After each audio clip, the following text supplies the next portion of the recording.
how important are relationships to God? I think about Adam. Adam was alone in the garden, and God said that it wasn't good for him to be alone, so he created a relationship.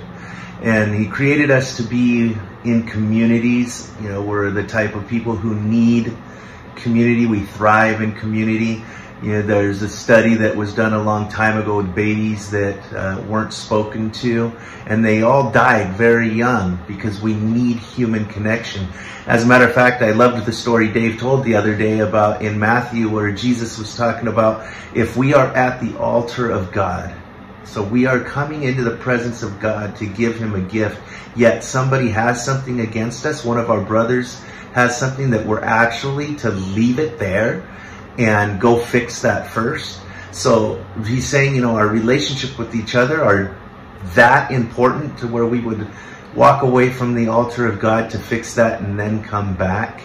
You know, that's pretty amazing. You know, the world will have us look at our differences. And I loved in Colossians where Paul says, you know, here, he was talking about here, in this church, in this community, there is no Gentile, there is no Jew, there is no circumcised or uncircumcised, barbarian or Scythian, freed or slave, but Christ who is in all and is all.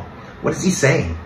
He's saying, look, out there in the world, we can use it in today's context. Out there in the world, all the differences we have, you know, they're there to divide us. That's exactly what they do. But he's saying that here in Yosemite Church, here in the family of God, there is no Republican, there's no Democrat, there's no black, no white, there's no convict or freed.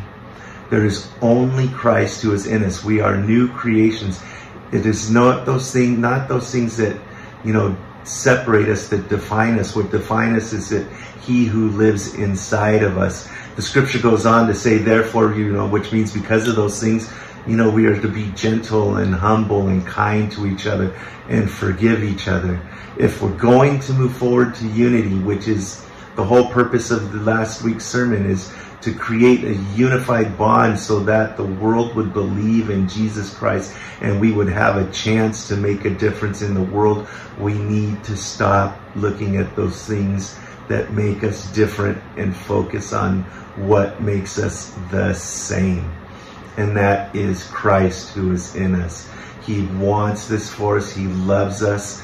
And he wants you to understand how important relationships are in order to create unity. Love you. Talk to you soon.